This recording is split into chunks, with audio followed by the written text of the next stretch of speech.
What?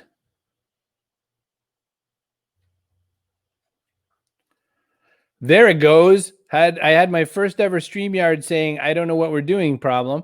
And at the same time, I had my first ever, my guest and I were chatting just lovely. And then all of a sudden it pooped the bed right there and then. So, oh my gosh. And so, yeah.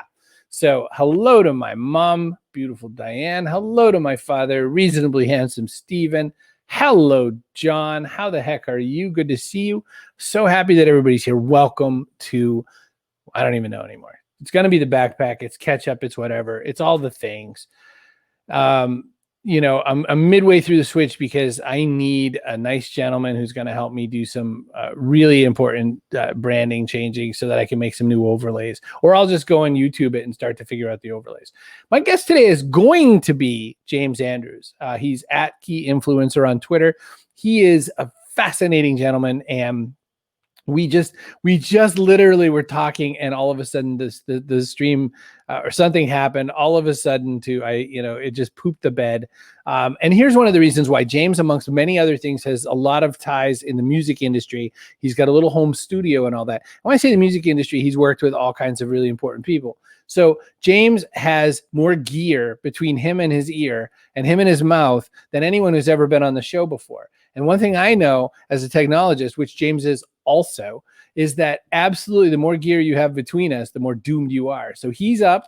You're up. Somehow it popped on when you changed your camera out, by the way, handsome. So you just shot into the screen. But do you need more time? Are you good? I'm good. Can you hear me? I hear you beautifully. Do you hear me? Amazing. Yes. Welcome to the world of technology. Woo! Welcome to 7 a.m. I don't know if Scott's here. I didn't see Scott say hi. And Scott always makes me, it's really important, Scott Woodard, makes it really important that I talk about sort of, where you were from and where you are. You're in California. It is very early. My mom and dad are in Vegas, so they feel you on the time of day it is right now. You're back to LA after a long stint over in Hot Atlanta, also known as the inside of the mouth. You started in things like Columbia Records and Sony Music. And that was, I mean, it's funny. I've known you for I don't know how many years. I know when we last connected, which was, I think, in person, which was Disney, when you and your family and I rode on that Toy Story ride and got wicked competitive really quickly. Yeah. But I want to start with Sony and Columbia and all that. And then I had the stupidest thought when I read the little thing you sent me, because I was like, oh, Echo? So he knows Mark?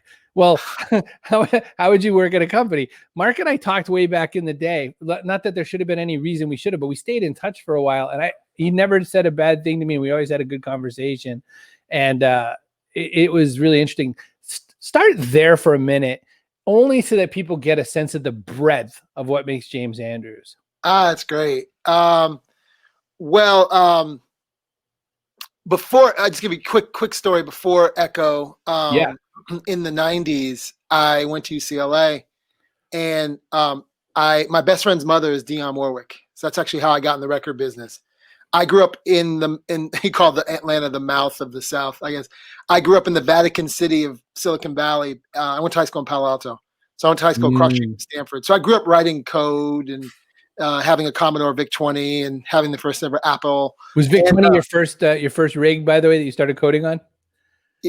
Commodore, I wrote BASIC. I had the Commodore VIC-20, and then I had the Apple One and all that stuff. And my aunt at the time ran what you would call a branding agency, I guess, today. Sure. And so she's a wonderful woman. I lived with my aunt. I was a bad kid kind of growing up. And my mom, was like, you're going to live with your aunt. It was like Fresh Prince of Bel-Air. I moved from the East Bay to Palo Alto, which was like Beverly Hills, right? So wow. I went to this crazy Palo Alto high school, and but anyway, I had a crazy upbringing there. It was awesome, kind of living in Palo Alto, and then ended up going to UCLA, and thought that the only way you can get in the entertainment business was by becoming an attorney. So I ended up working at a law firm, and I got an internship at Columbia Records in '92. And I would work at the law firm, and I would run across the Century City Mall and go intern, which meant call college radio DJs and beg them to play hip hop records. At the time, this was the emergence of hip hop. And so I did that and ended up getting a pretty big job at Columbia Records. when I was like 25, and then moved my family to New York City and worked on the Fugees, Maxwell, Nas, Lauryn Hill. But the best part about it was I was like a John the Baptist of the internet, because I was all my friends were becoming .com millionaires, and I was like, well, how come our Black artists, because I worked in the Black music division, don't have websites? Right. And so I would sit down with a young Beyonce and her dad Matthew and convince them that they should have a website. And so I became like this like anybody that would listen to me, I would tell them, because at night I was on in threads and I was on bulletin boards and The bulletin boards, yeah. exactly. So I was early web 1.0. James, I gotta stop you, because one of those lines flew by that I love so much that I feel like it should be on a shirt, but I don't know, it could be blasphemy. I feel like I was the John the Baptist of the internet. James the Baptist. Yeah, there we go. John the Baptist of the internet. That is a line. Oh my gosh, you're known for it. You know, I was Jermaine Dupri. There's a lot of names that you've rubbed on. There's a lot of people you've done some work with. You started there, so it must not have felt as weird in some ways. Is it weird? Like, a lot of people don't work with celebrity talent. Talk about that for a second. I guess it wasn't weird, because I ended up having this, I worked with Dionne Warwick. She was like my second mother. Yeah. Her niece is Whitney Houston. So I got exposed early enough where all of that kind of like, oh, they're famous kind of thing rubbed off. And then I went to UCLA. So when I went to UCLA, I mean, I wasn't in class a lot, because I was at the Rock, with Charles. I would like go to the tapings. Like I went to the Rock taping, and then I hung out with these broke actors. At the time, one of the actors was dating a woman I knew at UCLA, and we would like hang out. I hung out with this. It was a crazy motley crew. So I hung out with a guy named Vince Vaughn, who was a broke actor at the time, and his friend was Peter Billingsley, who was in the what was it, The Christmas Story, who was Messy Marvin. And we would go to this place called Hollywood Athletic Club. So I was in this like interesting community of like Hollywood actors, but I was a UCLA student, and I had no money. And so I was in this kind of scene in LA. And then when it was time to actually get a real job, I had been dunked and baptized in the LA scene. So they just were like talent, right? And because like when Dionne became like my second mother, I met Sammy Davis Jr., Patti LaBelle, like I met all these amazing people. And I also got to see, Miss Dionne, who's like my best friend's mom, like she's a real human, right? Like deals with shit, has to, like all the real life stuff. So I got all that out of the way. And then it was like, okay, I want to focus on what fame really looks like. Like how do because I had an inside view, right? I knew the inside of fame. And so when I got to Columbia Records, and these people weren't famous. They were just young Black artists who were trying to become famous, so it was like Beyonce was like a 16-year-old girl. I mean, she was 16, she might've been like 15. And then I worked with, and Jermaine Dupri, I knew him like literally when Crisscross came. I was an intern on Crisscross Jump. So you kind of should put that sweater backwards. Is that what you're trying to do? I joke about that. I look like a hamburglar. That's so she funny. She said the hamburglar. What do you think? I kind of like the look. Oh my God, I love that. It's Rubble. It's the bougiest of hoodies. I find that, all I'm doing is going hoodie to hoodie. And this was the best hoodie I could wear for Chris Brogan. So it's got a little Izod. But yeah, I put clothes on backwards. Crisscross. That's crazy. Yeah, I worked on Crisscross. And so Jermaine Dupri's dad was my boss actually at Columbia Records. That's how. Yeah, so he became a big executive. His name is Michael Malden. And so by the time I get to Columbia, my point is that all of that kind of like I wasn't like enamored. I was like, okay, they are an asset of the larger parent company called Sony Music. Right. And the asset needs some nurturing, and it was a P&L, right? It was like I had to look at P&L all day. Thank you, Gary, for sorry. Am I supposed to be reading the comments or no? I got to say to you, there's two or three total types of people. There are people who get utterly derailed from the comments. I won't. There's people like you who roll in, and then there's people who don't even know there are comments. Not to quit your origin story, but when I was introduced to you online, it was an interesting time that we do or don't have to talk about, which was like some early Twitter scandal or something like that, where people were like taking your name in vain and saying bad things. I forget why, because you and I always have those. Like there's these things that happen where someone decides that we're doing it wrong. But when I was first ever invited to know who you were, a lot of people kept saying, you think like James, you love community, you're an abstract guy, you could multitask way more than people should be allowed to multitask. That's right. And I see that. And so I feel like more like I'm like you. How did that lead you? I'm jump skipping your story for no good reason, but just because it's fun. I can go. Bring me to where Web 1.0 and you make this community-based project. And I want to ask that because I want to ask Web 2.0 stuff and how you tracked with it. And then somewhere in there, we got to say, so tell me the 1.0, tell me what you did, with your agency, your social media group, and then tell me where were some of your falls the way we all fall and like thought this was the thing and it wasn't the thing. Okay, cool.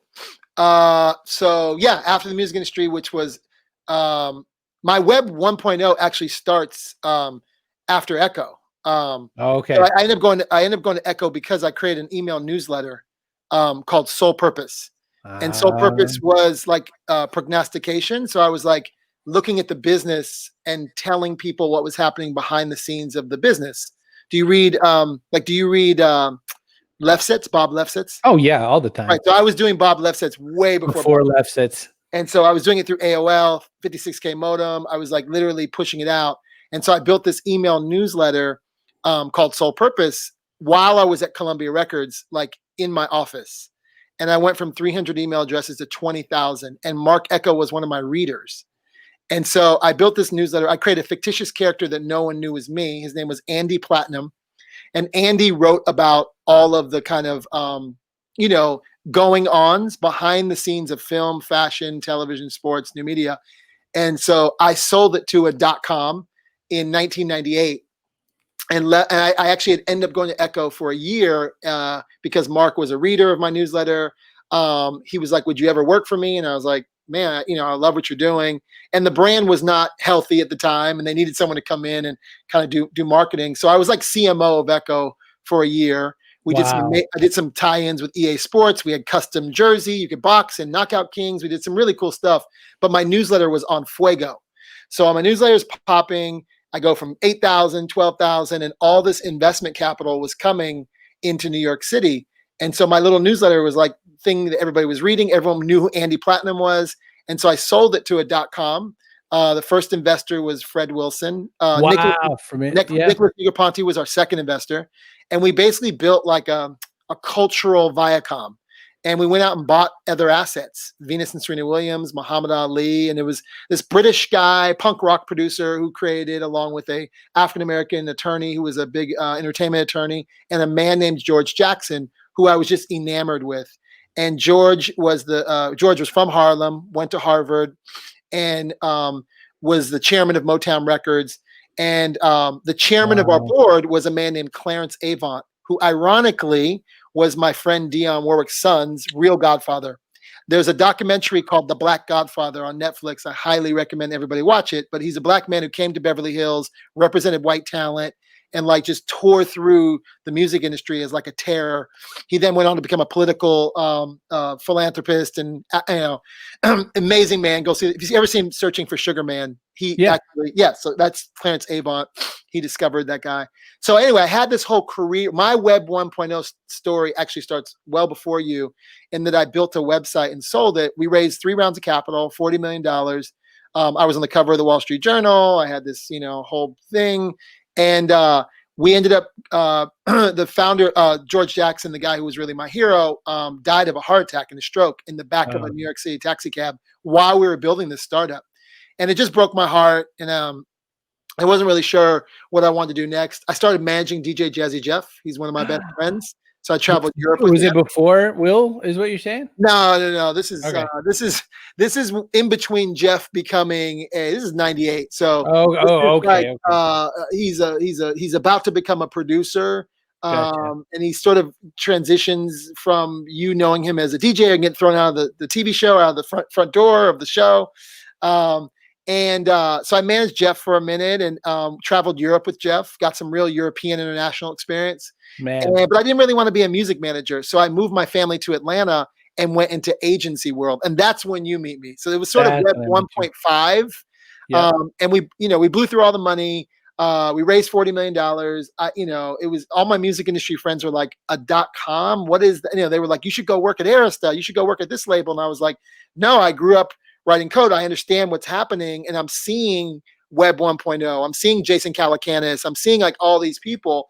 And I'm like, no, there's something happening in New York City and I want to be a part of it. right. And so I built this email newsletter. And then that was my launching pad into Atlanta. And when I got to Atlanta, I didn't want to be the music industry guy anymore. I Yeah. wanted to go into agencies. So when you met me, I went to agency in Boston, Karat. I went to UBO days. Yes, thank you. Oh, what's up, UBO days? Yeah, it was called Urban Box Office, Sole Purpose. Yeah, it was great. And so yeah, I built this sort of like this massive fan base of like people that used to read that newsletter, and so when I got to Atlanta, I didn't really want to become the music industry guy. It was too obvious. Like the black guy moves to Atlanta, worked in hip hop, like go work in music. I was actually I felt, this is going to sound crazy. I felt like music was a bit beneath me. I know that's going to sound totally bad, but I didn't feel like I was getting the respect as a marketer.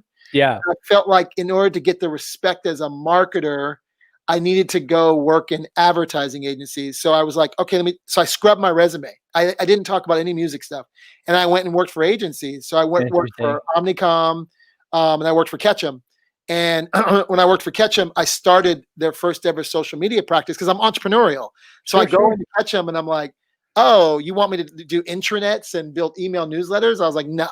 There's this thing that this guy named Barack Obama is running for president. I like the way he's using the tools. You should let me stand up a little social media practice. They're like, sure, if you can do it, go for it. So they allowed me to kind of build the social media practice. And I think that's when we start to meet, because then I got on the circuit, because Chris was on the circuit, guys. I mean, we were all on the circuit. So I started doing these social media conferences, not to the degree that you guys were, but I started speaking a lot about the culture of social media, and so that's when we pick up. That's when our connection. But I had done a bunch of stuff before that sort of was John Legend. Yeah, listen, you gotta probably be friends. I feel everybody. So even me asking the question is a little bit crazy, but you got to be a friend of Professor Daddio, right? Oh my God, come on, Glenn is the best. Well, the thing about Glenn, I'm so glad you asked that question, because I'm so glad you asked that question for a really fundamental reason. So because I grew up in Palo Alto, because I was writing code at Jordan Junior High School in 8th grade, most people assume that my inferences and my like heroes of technology are Palo Alto. But the reality is most people won't really remember this unless you're of a certain age. But in 95 to 98, the people who really were the gadget heads and the gear heads were actually the hip hop producers. So my connection with Jazzy Jeff is more around nerding out on gear. Gear, right? And so after the 808 box, yes, that's really, to me, 808 was what Commodore 64 was to white people. That's right, exactly. And so I'll even take it a step further. So as I unpacked the formation of hip hop, I have this theory that actually hip hop is the manifestation of a cultural hack, because you took Jamaicans, you took Puerto Ricans, Dominicans who came to the Bronx, who were really like tinkerers. You know, those people in your neighborhood who like always are fixing things or putting things together. Those kinds of people are the foundation of hip hop. They're the ones who do the sound systems from Jamaica, right? And they're driving around these massive speakers. Right. And so when you see the early days of hip hop, you see the music, right? But you see people finding the red and green wires at the block jams in the Bronx. Those are our first ever engineers. Grandmaster Flash was like an engineer, right? And so as an engineer, he was taking apart the turntable, putting it back together again. So, see a friend from high school there. So the actual formation of hip hop happens because people who were hackers, we didn't call them that. If they were at Georgia Tech, you'd call them a systems engineer or a product engineer. But the reality is they were putting together hip hop. So my first ever techie friends were not necessarily friends I went to Palo Alto High School with. It was DJ Jazzy Jeff, who's a hacker. It was Glenn, who knows more about mobile technology than anybody I know. Truly. It was a guy, DJ D Nice, who people now know through the Instagram fame. He was That's my right. web developer that I used to hire. It was DJ Eddie F, who was Heavy D's DJ, who was a computer science major in college. So there's like about 5 or 6 DJs and producers who were my bedrock, who were my, what's Your the Rushmore. Mount Rushmore Yep. of technology. And Glenn is in that Mount Rushmore of technology.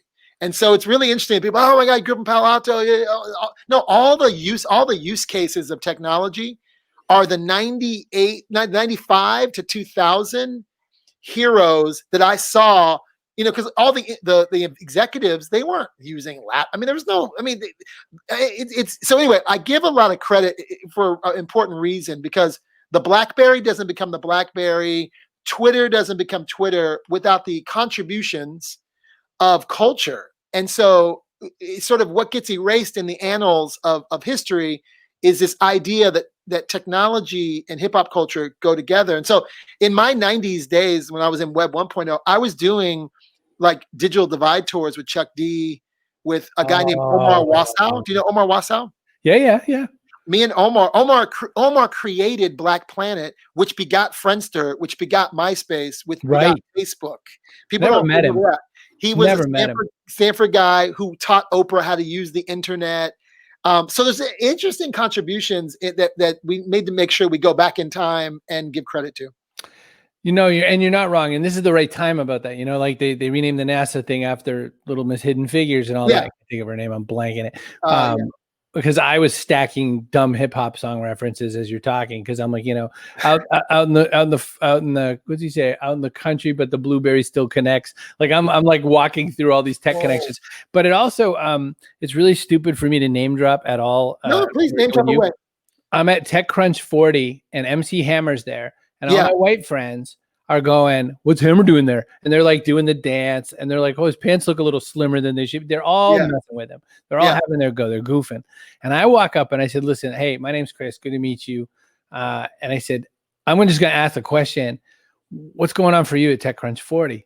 And he goes, oh, what a lot of people don't know about me is I've done a lot of technology. It was like a PR agent. Yeah. Done a lot of stuff. He goes, I'm actually responsible for a lot of what happened in the QuickTime codec. That was me.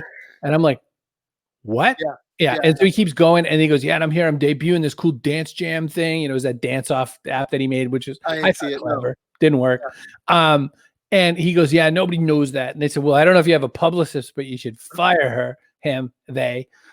Because I didn't know any of that. And what you're saying is I've seen the echo of it so many times. Talking to Glenn, he was like, he was giving me whatever you call the polite version of side eye is at this event. Yeah. He's looking at me sort of like, I'm not sure I want to talk to you, but I think I do. Because okay. You know what I mean? Yeah. And then he's like, and I don't know you're going to know me and I'm going to feel dumb. Yeah, totally. And when he says that he's a Stetsasonic, I go, oh my God, I'd never seen, I didn't put the face to the name. Right. And I start like quoting the 3 lyrics I could quote. Right. And he goes, you're in. Right. And that was the last bit of hip hop we talked about, except I had to ask him, had you met Chuck D? Right. And he goes, yeah, Chuck's my man. I was like, okay, I'm all good now. Because he's probably like, if there's another guy I need to meet before I'm dead, it's Chuck. Oh, and that happen. He would probably hate chatting with me, but he seems nice. But he tells all this mobile stuff. So I love that you brought that up. I love that you brought up that there's so much stuff that we like doesn't get reported, doesn't happen. I don't think of you as a tech guy until you say you're a tech guy. I do think of you as a music guy, but in a revered way, that you're a community guy, and that's to me. Well, community is the thing is, yes, I am a tech guy. Yeah, I'm all the guys, right? I don't really. You're all the guys. Is a community is at the core of early Web 1.0. Mm-hmm. You know what I mean? Me and my wife was on the Leche League talking about breastfeeding on AOL chat rooms. I was using community to find Destiny's Child fans, right? Like so. But I understood tech. I was the person in my department. There was a guy named Mark Ganeem, who's amazing. You should have him on your show. And he was the new media guy at Columbia Records. So I spent most of my time either running around with Nas trying to find him for events I needed him for, or in Mark Ganeem's office, because Mark Ganeem was like a hacker. Mark Ganeem was Okay. incredible, and I just would like soak up, and we would we would school each other on things that are happening. But I think at this point everyone's a tech guy because every business is a tech business. That's right. And yeah, I had a little bit of an unfair advantage in that like I saw the birth of the internet on Stanford's campus. Like I was sneaking into Meyer and Green Library, and so I was very aware of what technology was because I lived in a community where the exposure set was high, right? Everybody, dad or mom worked at Stanford or worked at, so all the Steve Jobs story, when he goes through his story, I know all the little spots on El Camino Real that he's talking about because I knew the stories. But Silicon Valley wasn't Silicon Valley back then. It was just a place we lived where people had interesting parents who worked in technology. So it's the foundation of what I do. But community is, I mean, my mom, ran with the Black Panther Party. My father was, so community, I moved from Oakland to Palo Alto. So community is definitely at my core. So when you put community and technology together, that's essentially what the origin story of, Web 1.0, social media, all these things. So it's a very natural transition for me because hip hop was really the first community that I belonged to. It was, it was like you said, like it was a wink, wink, like, oh, you basically told Glenn, I'm in your community. That's right. He's looking at you going, you don't know my community. What's happening in that conversation, because I'm in that conversation a lot, is you don't know who I am and he doesn't know who you are. And then you don't like realize he's this and he doesn't realize that you're this, but you're really in the same communities. And so I try to come at it and go, I'm in so many different communities, but hip hop is the first inclusive community. It's open to Black, white, green, yellow, Puerto Rican, and Haitian. It is open for all comers. And so it's the first community that I really embraced. And so it's the core identity. It's part of my identity. And it just tethers really well to technology. I want to throw just one more line at that. And I didn't want to, but you just said something that really stuck with me about being inclusive. So Boston, where I live is it's like one of the, I was gonna say one of the best kind of racism because they never ever expose it. It's super quiet. Like, you know what I mean? You never know who's racist because they don't flip their hand over ever. Right. And so when I came down here, like I was born and raised in Maine. We didn't know how to be racist. There weren't any other races. It was all French people, French people and Irish people. That's all we had. So when I came to Massachusetts, I still had that feeling like, well, there's no racism. There was all the racism. Boston's the worst. So there's an event, you totally know this, Public Enemy and Anthrax come out together and they do a little tour. And I go to this because I love both bands so much. I was a metalhead before I was a hip hop guy. Yeah. And I'm like, this is the show. There are no other shows. I could stop now. And I went to them at the Orpheum in Boston, which is an old theater. It's a very small theater. My COVID-minded brain twitches imagining how we were. Totally. The other thing was there was a balcony kind of spot and there was the floor. And of course the floor is always the way, but I didn't get the tickets in time. So I'm up in the balcony like the bougie people. Were they mosh pitting? Brother, it was insane. So here's the problem with that though. I found out later because I had a friend who was front at the stage. He was at the front. He was my black friend, Tony, the metalhead. We would go to each other's shows. He'd come with me for my hip hop validity, and I'd go with him to the metal show. We saw Maiden together. Nice. Tony says, I looked back at the balcony and it was whooshing up and down. He goes, I thought for a minute it was going to break and everybody below was just going to die. There was 100 people. Wow. And Chuck D said it because Public Enemy went first because let's not be too not racist. Public Enemy had to go first. They had to open for Anthrax. Right. Chuck D said this crowd could be the crowd. I remember this is like early days. He said this could be the crowd that changes how Boston looks at race. Wow. He was wrong, but he could have been right. He could have been right. So anyway, I just had to say that because when you said that about being inclusive, it is the. Yeah, it is the worst kind of racism. Boston has scared me for a long time. I'm not gonna lie to you. And I've spent some time there. But it's so funny. Well, first of all, I was a metalhead too. So I was I was all. I mean, that's the thing about music, which is interesting. And I remember like I was into Depeche Mode, Thompson Twins. I also DJ. Oh, wow, yeah. You know that. So I spin everything as a DJ. That's but right. Back in the 80s, like I was in the thing about growing up in the Bay Area, it's an unfair advantage because we were exposed to everything. There's not like black music, white music. It's just like music, right? But Right. I could tell you as much about metal as I can about 80s hip hop, because I love both, and 80s new wave. Yeah. And someone asked me this on an interview this week, actually. This idea, like I didn't want to show my black friends my CD collection because I was like, oh, Yes. and it's funny, that happened for like 30 seconds, and then I was like, no, dude, I listen to this, and that I remember that moment as a young teen going, man, I listen to all this, and that's the authenticity moment for me. That's when I was like, I'm gonna live in my authentic self, because you're gonna know how wide I was listening to George Winston spring into summer. Oh, Like when CDs first came out, I wanted every CD. I didn't care like where it came from. right. But yeah, I was into New Order. I was into all those things. And so I feel like we need to erase those lines I worked in the black music division at Columbia Records, but before that, I worked at a label called Immortal, and we managed Cypress Hill, House of Pain, and we did tours of Rage Against the Machine. And we managed, yeah. So I literally worked at a label, and in LA, in California, it blends really well. And so, yeah, my first, like, I went to the first Rage shows with Cypress. Rage did Oh my gosh. Cypress. That was They played together in the same venue? yeah. Oh yeah. All right, But you guys I can all remember my stop first, watching the show. James and I are just going to talk about this. I could my probably go first an Rage hour. Against the Machine show in New York City. Are you crazy? That was like a spiritual Oh moment. Like my I gosh. wasn't on the floor. I was just like the executive being bougie in the balcony. But yeah, no, that so I've always loved all music and never really defined it as not saying anything about you and your friend. You're going to your show and I'm going to my show. Yeah, I just just liked, went. yeah, I liked, I mean, and especially back then, especially growing up in the Bay, if it had a beat and had a kick, it was just soul. You know what I mean? It was like I'm a Journey fan. I'm a massive Journey fan. So like, Wow. you can't tell me that Steve Perry isn't like, he's amazing. So you got to come to one of my DJ sets. I'll go from Journey to Jay-Z to, to Sinatra. I'm a big band. I'm a Mafia aficionado. So yeah, I think music is beautiful. Wow. It's incredible, and it does create community, and that's what drew me to the music business. So you're either a fan of Arnel Pineda, sorry, or you're not, as far as taking over for Steve Perry. Did you like the new Steve I Perry? It's hard. Yeah, his voice is it's beautiful voice he has, but I just like Steve Perry. I just like yeah, I just like the old, but he's cool. He's the one, like, Yeah. new stand-in of a rock band that I can Yeah. tolerate. And I would actually probably pay for a ticket. I think they're still touring, maybe. I I'm don't with know. you. Yeah, Adam maybe. Lambert over at Queen, I would say the same. I just watched his documentary, blew my mind. All right, let's get off Okay. music. We already just said Yeah. you're not a music guy. No.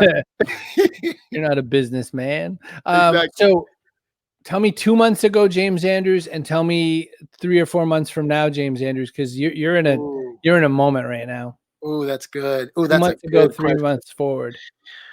2 months ago, I was, thinking I was going to raise a venture capital fund, had moved to LA, took on this new opportunity to live at the center of culture, venture, tech. Um, 3 months from now, James Andrews will be building a city in the cloud, be finding communities that are looking at social justice and building new businesses, and will build an accelerator in the cloud and sort of a venture studio in the cloud, and will take the 300 people who now are my devotees and community that I love dearly, called Authenticated, and we will get companies funded, and we will get movements started, and we will do more futurist work around the globe. That's a really good question. Wow, that's a good one. Thank you. I'm gonna hold on to it then, because I just made it up. So Authenticated was a rolling physical space kind of event experience. Authenticated is now going to be cloud because we have to be cloud now. James, what is the secret code in there? Because I see people chat with you, and every now and again there is language I don't even vaguely understand, and I am a madly passionate person for coded language. What am I missing? Yeah, Authenticated is what's actually a community I started on WhatsApp and Slack 3 years ago. And so the traveling portion of it kicks in when using music framework, I wanted to get into cities and find the next founders. And because I was going to raise a traditional venture fund, Yeah. I didn't want to raise it from the coast. Okay. I wanted to like unpack America. And because I lived in Atlanta and I was passionate about cities that people weren't talking about, I took this traveling group of Banshees and we went to Detroit and we went to DC and we went to Miami and we unpacked the sort of intersection of creativity, entrepreneurship, and business. And and so I've been doing this for 3 years. Truly, I got screwed in a business deal actually, and I had someone pilfer a significant amount of money from me, and I've always been a connector, and I didn't want to live under this idea that connecting people was bad. And the universe woke me up and was like, connect people. And I connected 50 people on WhatsApp and Slack. And that became authenticated. I was on my way to South Africa and like all these people were like, oh, you're cool. I want to connect with you. And I was like, oh, I'm starting a new community, I guess. And that was the origin story of Authenticated. And then once I had sort of this group of people who all were subscribing to the same ethos and kind of living in this sort of societal rules, which were giving is cool and actually like just connecting with each other is cool, and just being kind to each other is actually kind of cool. I recognized that I had a community, and so we started traveling and going to cities. And I would bring my fancy friends with me, and we would go into cities, and we would do a dinner the first night, and then we'd do a women's breakfast in the morning, and then we would go to the hood, and I would bring my friends from Spotify and Uber and all these fancy companies to talk to Black and brown kids in communities that no one was talking to. And that 36-hour experience was known as Culture and Code. And you picked up on something, is that, I am a big language nomenclature guy. So I'm always sort of using terms. And I think language is so important. And so Culture and Code became sort of this idea of, oh, you're looking for coders. Well, no, like there's actually code inside cities. There's actually like third door. There's like, and Right. I learned this in the music business. Like when you go to Boston, where's the third door, right? Where's the place to get the best, pasta or the best this? Conversely, where's the place to get the best vinyl? For some of my artists, where's the best place to get the best weed? Where's the best paraphernalia? So I used to unpack code in city. And so I just put that together as a tour, and it was called Culture and Code. And so in Detroit, we had dinner with, Dan Gilbert and his team who's put $5 billion to work in Detroit. But at that dinner, I made it sort of this collective of Dan Gilbert and the investors, interesting founders, and then young Black teens or female entrepreneurs, people who normally wouldn't be invited to that dinner. And I just would throw them together to see what would happen. And then if you want to know anything about a city, if you want to really know the code of a city, gather 25 women. So in every city, I gather women and I just sit and listen. I listen to understand, not to be heard, right? And then if you really want to know what's going on in a city, go to the hood.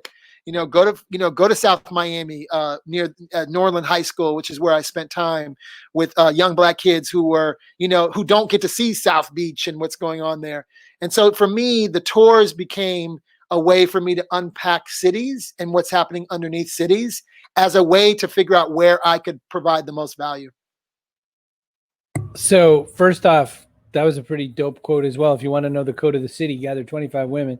That's hot. So I have 80 things I want to talk about. And one of the things is the negative phrase code switching, the negative connotation of code switching. Code switching is a racist scenario where, you have to speak one way with your Black friends, one way with everybody else. You have to kind of be very careful about phrasing and language, and you feel there's a tax against it. I get that that's a negative. You and I think, employ code switching in a different way, which is to understand the like you said, the vernacular, tricky, and it's on Christian sands. It means we'll manage. I'll master your language, and in the meantime, I'll create my own. Right? I mean, speaking of a band mix-up, Tricky and Massive Attack. There's a mash from the day, right? That's 90s. That's the Matrix is essentially Tricky. Yeah. So code switching. I just want to talk about that for a second. I want to listen for a second. Is what I mean. Yeah, I don't see code switching as negative. It's not racist. I actually don't. I don't know. I don't know if I code switch. I guess I do code switch in a way. No, let me rephrase it the right way. The guy who really taught me code switching and helped me mix my Palo Alto, Oakland upbringing was George Jackson, who was the reason I went to a .com. George Jackson was a man who grew up in Harlem, went to Harvard, and who did films like Crush Groove, Jason's Lyric, Thin Line Between Love and Hate. I tear up even thinking about him. He passed away in the back of a New York City taxi cab while we were building the startup. And George taught me how to flow in between the Harvard Club in New York City and Harlem at the same time. And so for me, code switching is my ability to move in between worlds seamlessly, and to not be content and excited whether I'm at the Harvard Club or I'm at Harvard. Yeah. Oh man. Yeah, that's my guy. Yeah. So yeah, he was an amazing guy, and he was the best at understanding worlds, and moving seamlessly and doing business. And so we had Fred Wilson as our first investor. That's wild. His mentor was a guy named Clarence Avant, who I knew from my Dionne Warwick days. There's a documentary called The Black Godfather. I highly recommend seeing that on Netflix. I worked on it actually, did some marketing on it.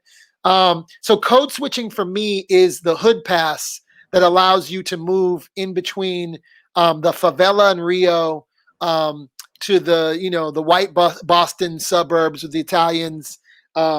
It's sort of this ability to I like what you said. It's the ability to listen, to understand, and to understand the language that comes up in those communities. So for me, it's actually not a negative. I also, my mother was born in Italy to a German Jew. Right. And my father's from the Bahamas. And so I have a white mom who's super woke, who has very, views. And I was raised as a black man, even though I'm 53% European, of which I'm 22% Ashkenazi Jew. But I think that also helps me move around the world, because my code switching these days is Stockholm to Dubai to, to all these places.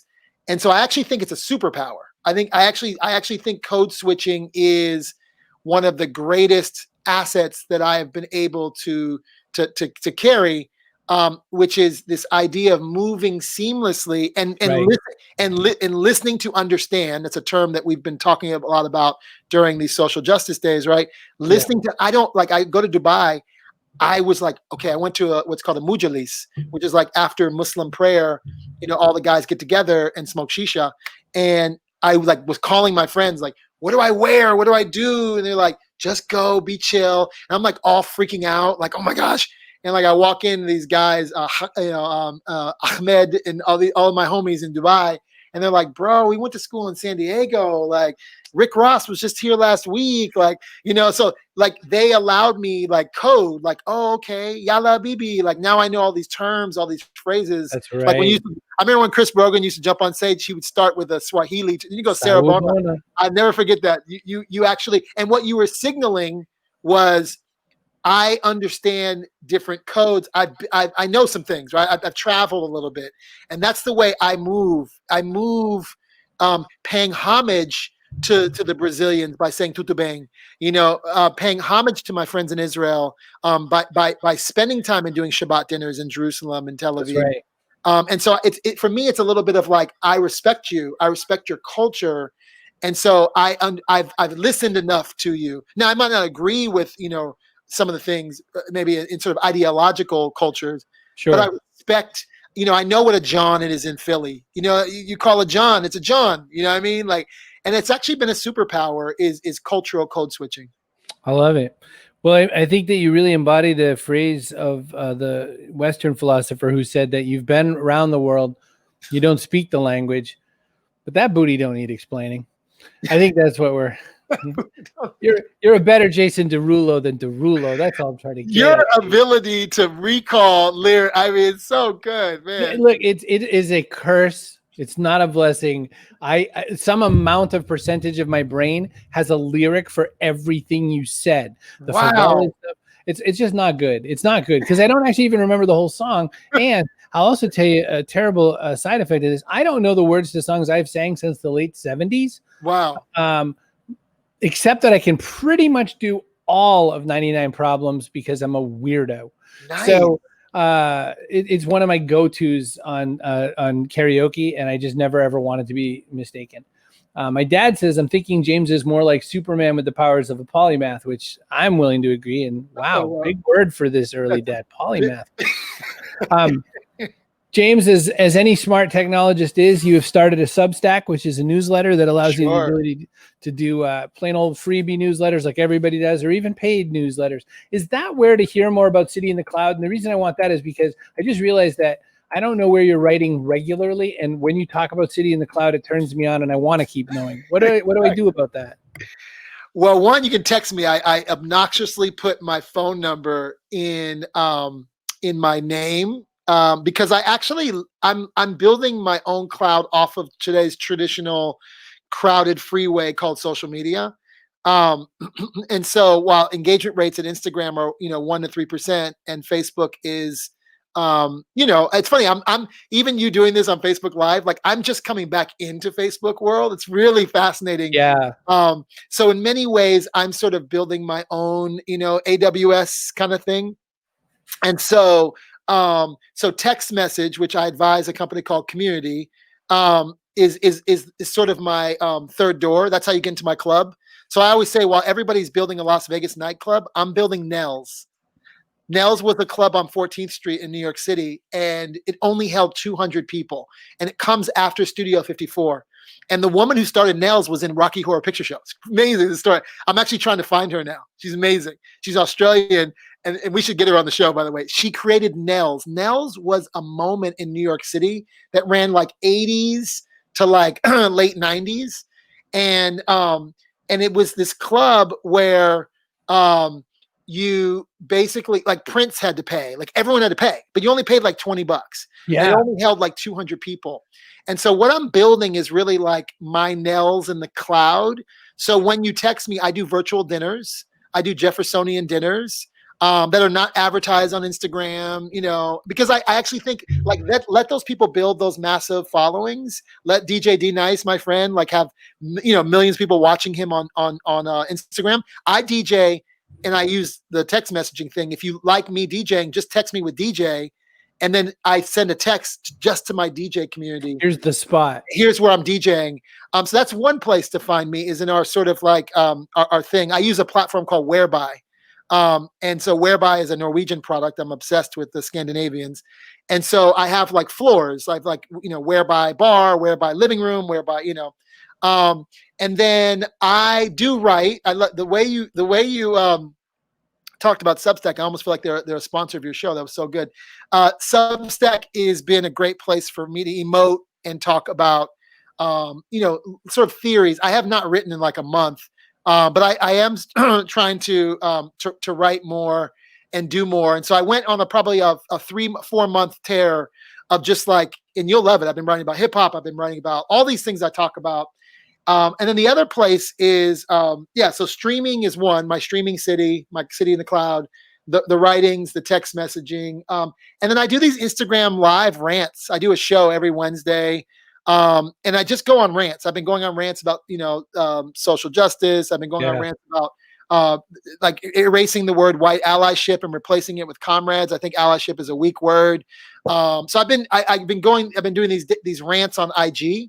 But the true community follows me. I got off of WhatsApp and Slack, and I sort of live in these other places. And then we have a premium community that people pay for, and we've built an app using Gina Bianchini's Mighty Networks. And so I have a Mighty Network community for people that want to pay and really come to our dinners and get more added value. Meet the investors that I'm connected to. That's sort of a premium experience for Authenticated. But yeah, I kind of just like, I live in all the things. Yeah. But I treat them each with different kid gloves. So that is, I always call that the Russell Simmons approach. He said this a million years ago. He said, I want to be in Kmart and Nordstrom at the same time all the time. He said that. That's good. I got to That is come your to you deal. for all of my profound quotes, man. Tell you, man, it's what I do. Is I don't make money. I just sit around quoting things. So I like the idea of being everywhere. And Yeah. I do have to ask you, jumped off WhatsApp and Slack. Is that just because you had too many landing spots, or you decided you didn't like them? Or, I don't like the social here's what I'm doing. So since you're going deeper, I'm actually I'm creating cohorts. Okay. So I'm starting a season with Authenticated where X amount of people are gonna like go in a season with me, and we will stand WhatsApp and Slack back up for that reason. But I didn't like just the random conversations in WhatsApp.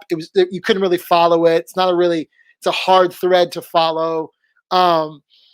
Slack, I think, it's just they're challenging platforms, and it's just too much conversation. So I pulled back from those platforms for a little bit, and I'm doing a batch model where the next batch is a season, and I'll take 100 people through an entire experience, and then we're doing like master classes. So you'll love this, Chris. You should come in this season with me. So I'm doing like how the Allen Iverson brand was created by my friend Q Gaskins, because I'm friends with all of what I call the Geppettos, all the people who made all the toys that everybody plays with. Those are all my homies. Stop being so interesting. I'm friends with all the Geppettos. Yeah, the people who make the toys that the world plays with. And so I want you to meet these people because they're the unsung heroes. And I can go through all of it and go, oh, you like Kenya Barris and Black AF. You should meet Brian Dobbins, my college roommate, who's his manager. So you really understand, right?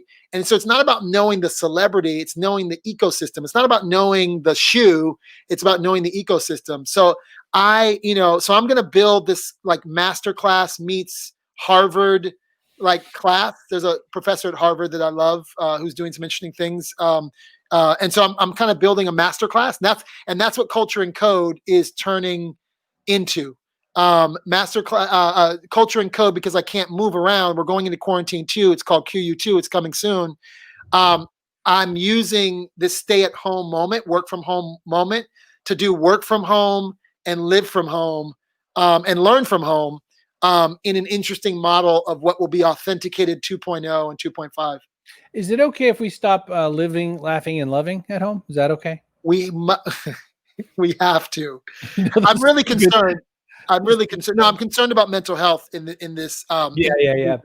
I think it's to not be able to hug you, to not be able to like, this is tough. And so I actually don't want to overproduce a lot of streaming content. I want to produce content that is transformative and that actually brings love, laughter, and connection. One of the things I think that's missing in the dialogue in race, for instance, when the guy Dylan Roof shot the people in Charleston, they said that he sat there for an hour and had a meal or had prayer with the people that he shot. And I really fundamentally believe in the power of sitting around and grabbing a meal with people, because that's when I always say that to white people, like, yes, you love you love Black people, but how many Black people have been at your home? Because if someone's been in your home, like, that's real. And I remember as a parent, this, like when my daughter had white friends over, like they would be like, wow, like this, it's the moment the impressions. Like a regular house. It's a regular house. Like, and if you think about when you grew up, you're like, that's when you got to know families, right? So I'm a big believer in breaking bread with people. That's always the way. And I think that because we can't do that, we're in a challenging moment. So I want to get as close as I can get to creating dinner moments. Unfortunately, we can't do that. And so I'm going to do everything in my power to create intimate experiences. So my dinners, my virtual dinners, are not hundreds of people watching. They're 8 to 12 people that are eclectic mix of people who would never know each other if not for my gathering. And I think that's the best I can do with the tools I've been given. So if someone were going to do an impersonation of Chris Brogan, one of the things they do is make them make little box hands. Okay. I do this all the time because I'm sort of thinking package a lot. Yeah, sure. Totally do that. But then you throw in, and I'm also a DJ move, like you're scratching just a tiny bit. And it's uncanny seeing how your brain works through that. I'm a Black Italian. My mother's born. I'm first generation. My mother's born in Italy. Yep. Yep. So I am all the things. So I am definitely demonstrative with my hands. I'm definitely all the things. You are all. I'm Holocaust. I'm Holocaust and slavery. It's an amazing DNA sample. I got to imagine, COVID wouldn't survive impact with you. That's all I'm thinking. You're like one of those Chuck Norrises out there. Oh, I'm definitely, yeah. James, we got to go. I mean, at some point we got to go. I got to hang up. What? We got to go. I'm just getting started with you. I took my. See it. Deb Lee, your pal, I'm sure, because I haven't seen her. I don't know Deb Lee. Food, stay around. I don't know Deb Lee. Simple things. Don't assume every black person is my friend, but she's my pal. I just never seen the name before. And you texted a bunch of people. This one's mine. Christina's mine. I know her. I know her. Oh, there we go. There we go. World changing. But anyway, look. Food. I wanted to say food for one quick second because what you said. I mean that in my belly. One of the things I love to talk to Uber drivers and Lyft drivers. Now I use Lyft. Back when I used Lyft, I always ask this question, especially if you're from any other country. If you have an accent, you can barely speak English. This is what we're talking about. What food would your mom serve me, or your important person in your life? What food would they serve me that isn't for a guest, but it's from your school friend who's coming back to be with you, and we're going to have that meal? What's that meal? Because I love that question. You know what I mean? It can't be a guest because, there's places like, Ghana and stuff like that where they only bring the meat. Yeah. If the Pope shows. Yeah. I need to know what, the friend comes. So I always ask that question, because to me it's a culture starter. Yeah. And I always get what they'll say is, well, even if you're just my college friend, there's going to be sweets. Because sweets was, a lot of times these people came from bad upbringings, right? So sweets would be our wealth indicator. He'd say, oh, that's interesting. We won't talk about it, but it's going to be sweets, right? Yeah. So, that's interesting. God, you asked some good questions. Breaking bread. I can tell he has Italian bread, says Christina. Italian blood, says Christina. Who knows? Totally. Yeah. So I'd want my mom to make homemade gnocchi because my grandmother used to make homemade gnocchi. But my mom is like super woke white woman who with black people. And so she's probably going to make gumbo. My mom is a gumbo. So just think about gumbo, and she makes it from scratch. And so that's an appropriate food for my mom, who I always am trying to get her to make Italian dishes. But again, I was raised as like a black man who don't worry about being Italian, just be black. And so I would assume my mom loves making her gumbo. And that's, probably a warm, it's also expensive, right? It's actually gumbo. It takes a long time. It's really expensive to make a good gumbo. You have to find the roux. You have to buy, fresh seafood. And we're not from New Orleans or anything. My mom just made it like that's her dish, I guess. But secretly, I really wish my mom would get in there and make homemade gnocchi, which is actually gnocchi and pesto is actually one of my favorite dishes. And my grandmother, who came to this country not speaking any English, only Italian, would make homemade gnocchi. And we would, and so So I have that's a weird question because what I would want my mom to make and what my mom would make are actually two different things. But yeah, hopefully that answered your question. It really did. And again, mix them and put them in a pot like gumbo. It's right there all the time. Oh my gosh, this guy has got them all. All of them. By the way, you talked about that story about you start here, you end here, you go to the hood for the end of it. My business mentor, Jeff Pulver, took me on a LA tour. Now, the humor of the tour is he said, I'm going to take you on an entourage tour. Okay. What he was doing was taking me to all of these spots you see in the show Entourage. Oh, wow.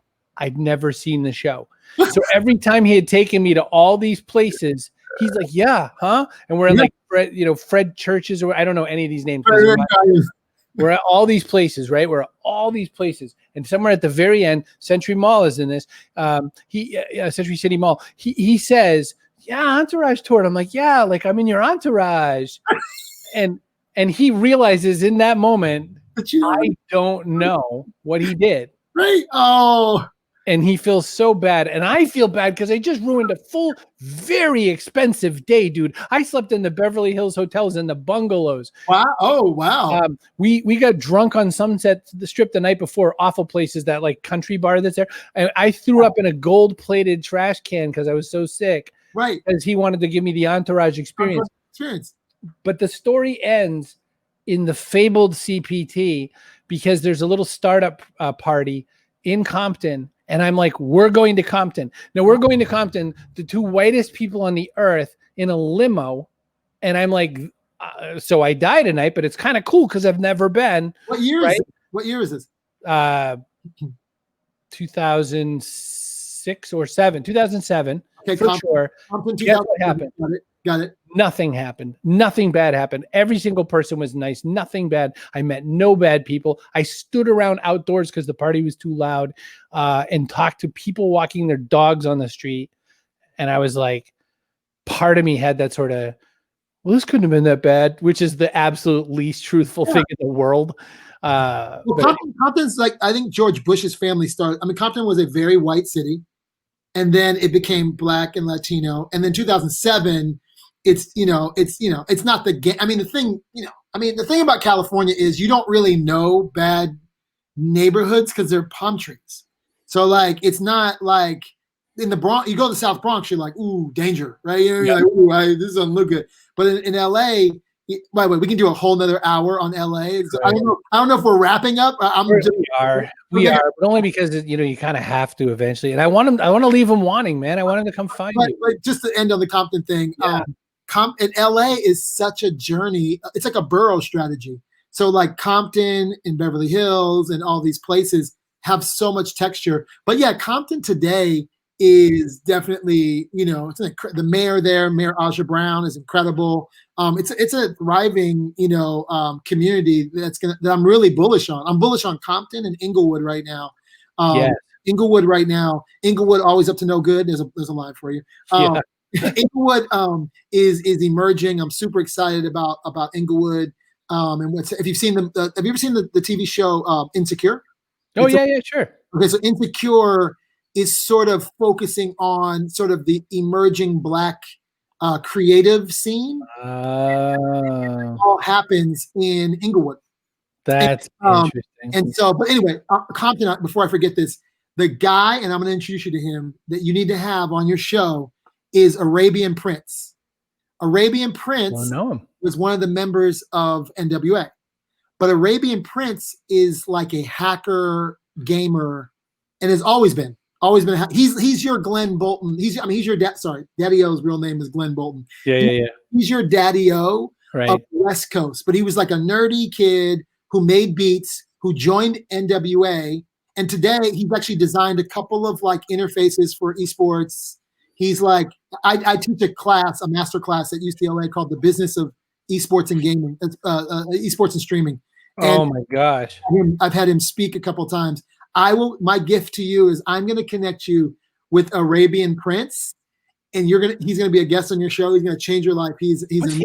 Was he like in a DJ role at MWA? I'm sorry, I'm so lost. Okay. DJ Arabian Prince. Yeah. Okay. Because I was like, Eazy-E, MC Ren, Dr. Dre. I'm like, I don't remember him. He wasn't in the, in fact, in the movie. I think he's in the movie though. I think he's portrayed somewhere in the movie. I don't know. But yeah, we're new friends. We didn't know. I moved to LA, and he's sort of my newest member of my hip hop tech Mount Rushmore. And I didn't know him because I don't remember them shouting him out in any NWA album at all. A little. No, look, when you search through it, you're like, Arabian Prince.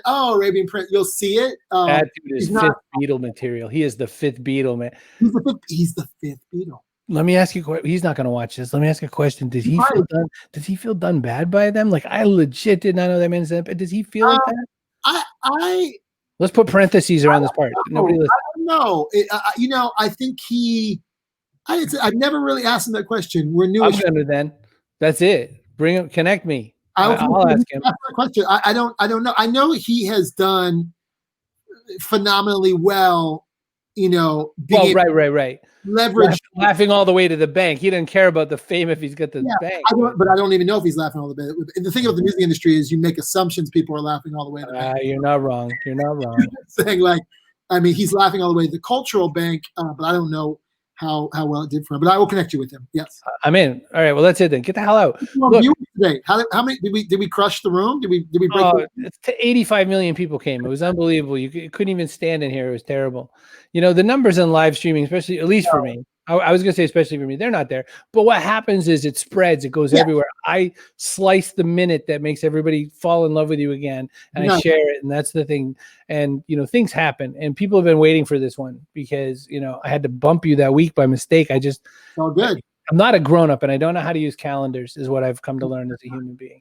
I already signed on to Authenticated while you were talking because I'm that guy. You're that guy.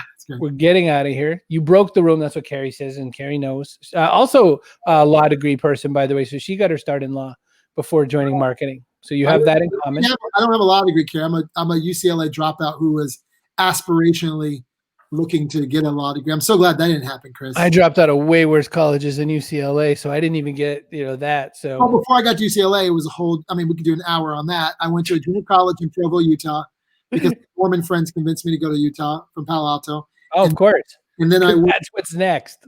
Yeah, because I thought I was going to play basketball and dominate all the white Mormon kids, and they were way better than me. I don't know what I was thinking.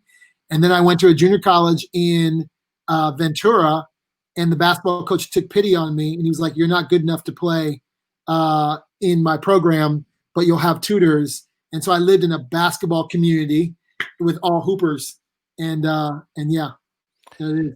That's nuts. By the way, Deb, and I agree on this one. The Geppetto comment is the soundbite that everyone should hear. I'm just going to appropriate it. Isn't that historically what happens? Isn't that what happens?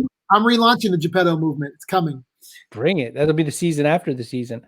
Key influencer on the tweeters. This man is James Andrews. Also, in friends, businessman on Wikipedia, because there's a lot of James Andrews on this earth. Thank you so much for your time, man. So glad you were here. Thank you. It was great. Loved it. Everybody else, I'm hitting the button because that's where we are in the show. Here it is.